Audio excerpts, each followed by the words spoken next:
Welcome back to Odds of War. If you're watching this video, this is the post-game wrap-up segment for our first ever parallel battle, Warhammer 40K kill team battle, where each one affected the other. We really enjoyed it. I had a lot of fun. Yeah. So we hope you guys did too. Of course, it is a new thing we're trying out, we're experimenting with. So if you have any feedback for us, let us know. We want to hear it. We're going to take it and use it to improve it because I don't know about you, Rico. I super enjoyed this and I definitely want to do it again. I would love to do it again. I need a stronger list though. Yeah, well, and different dice maybe. Different dice, for sure, different dice. Definitely different dice. So for those of you guys who maybe are coming into this blind, there's a list discussion video where we talk about what we're bringing into the game. You can check that out here. And then, of course, we play the game, which you can check out those videos there. And enjoy them at your pace. Come back here after that and hear us talk about our thoughts. So, yeah, let's talk first off, just now that we've played it, how'd you think the lists fared against each other? I like the structure of the lists. I like them a lot. The main issue is I don't play Chaos a lot in 8th edition. Sure. I really don't. So I don't have as much of an understanding of the intricacies as you do with Orcs. Yeah. Which that's not really your fault. It's just you play more often. That's fine. Sure, yeah. Now I will say this. Both lists I think looked awesome and played very well. I like them a lot. It's just there are certain things I would have done differently, certain things I would have repositioned, and that's just how it gets a dice game after all. So I thought it was really fun though. I think one of the biggest problems, actually it's funny because we've only done one Warhammer 40K bat rep on the channel up till now, and I seized and lost.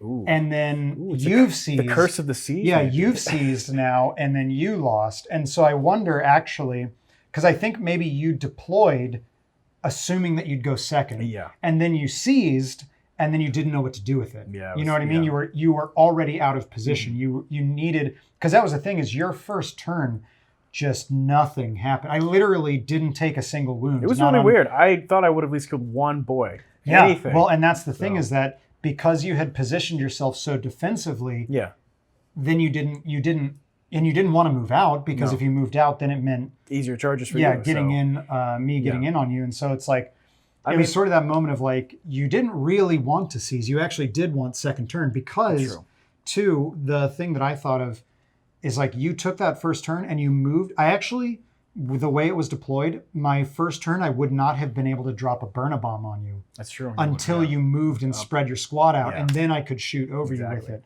So just things like that. I didn't quite measure things out right. Next time I play this list, I'm going to bring more things that are longer range. I wasn't accounting for Dawn of War. I wasn't accounting for a lot of things, to be honest with you. So knowing that, I've got plenty of missile launchers, plenty of las cannons, a lot of different weapons like that. Yeah. So I can bring a lot more of a varied list next time around. I'm just going to give the Iron Wars a little bit of a rest. I've been playing them a lot in both Kill Team and 40K.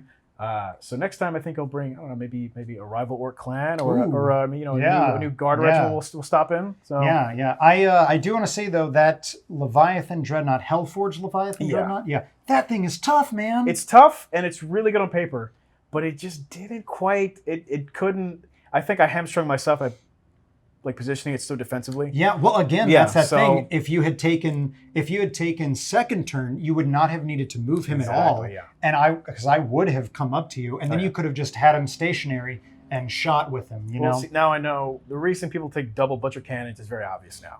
Yeah. Now I understand it. Yeah, the butcher cannon's really good. They're super good, and the claw is really good when you actually get in there. So now I know either go all melee or go all shooting. Yeah. So yeah, I agree. Maybe a drop pod would be good for him. We deep strike him in. Yeah. Maybe. Yeah. And now I understand why people don't take 20 mans of Marines. They're just, it's a real shame because I liked it a lot. I liked the flavor of it. I liked the fluff of it. Yeah, looks awesome. But it's just not. It's not as flexible. Yeah.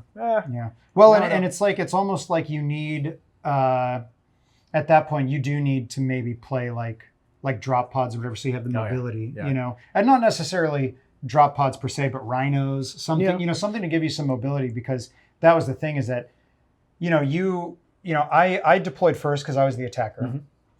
And you deployed so defensively, but then you took that seize and then you couldn't get into range, and that was the thing, I think I do understand the I do have some Sicarans. I maybe should have brought a couple of Sicarans, some tanks for more longer range shooting. Now I totally understand why people bring like Mauler Fiends and all those things. They're really good. I just never bothered to really look into it because I'm not a big chaos guy in 8th. But man, this is. Next time we do this, I'm still going to bring the 20-mans because they're just awesome. Yeah. Well, I was going to say, I think maybe the trick would be to bring a single 20-man squad. Yeah, I think so. And then you just layer the buffs on them. You put all your special weapons in there, and then you layer just any and every single buff you can get on them, and just have them be this like beat stick unit that you go, oh, are you going to try to kill me? Well, it's still 20 wounds at T4 3-up save. Yeah, there's always that, or target saturation, where I have multiple obliterators, multiple, in different different detachments, maybe more things to shoot at. Yeah, because it's Cold and Bitter is great. It's great. It's really fun. It's really just great. You can take punishment all day, and you just go, I don't care. Oh yeah, whatever. So, what do you think of the Kill Team game? That was actually a lot closer than I thought it was going to be. Yeah, I thought for sure that actually early when I didn't, you killed a couple of the orcs outright, and I didn't do anything to you, not even a flesh wound. It was almost the opposite of this. Yeah, and I was like, I was like, oh man, you're gonna wipe me off the board if I'm not careful. But I got a couple lucky positioning things, and it kind of went my way there, which then tilted this game even more in my favor, which was kind of a rough one. I mean, it was theming though. I thought it was really fun. Yeah, I'm really looking forward to getting it together and editing it and making it a seamless experience, Yeah. I really hope that you guys like it a lot because I would love to do this again, maybe with some different forces, a different story. But what do you think of just sort of the process of playing the 40K game and the Kill Team game together in one day? Not as exhausting as you think. It was pretty good. It was fine. Yeah, I think we have, I certainly have a bit of a learning experience of filming the 40K game because like with Kill Team, it's a small board. So I'm used to being able to keep the entire board in frame or coming in for like a really close shot. Whereas this, it's like such a big... It's very unwieldy. Yeah, it's such a bigger board and you have to really get up and over it to look at the whole thing. And also we tried this one static camera to kind of capture some of the movement phase things. Let us know what you think of that.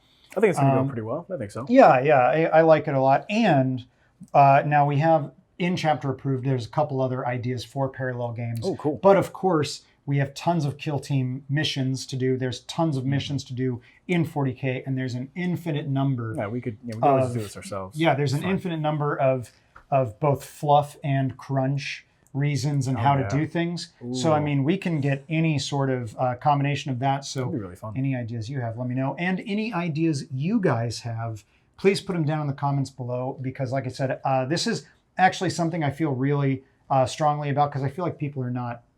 This is not something that you see out there. I haven't seen too much of this. For many of the Batrep channels out there doing these sort of linked parallel battles like this.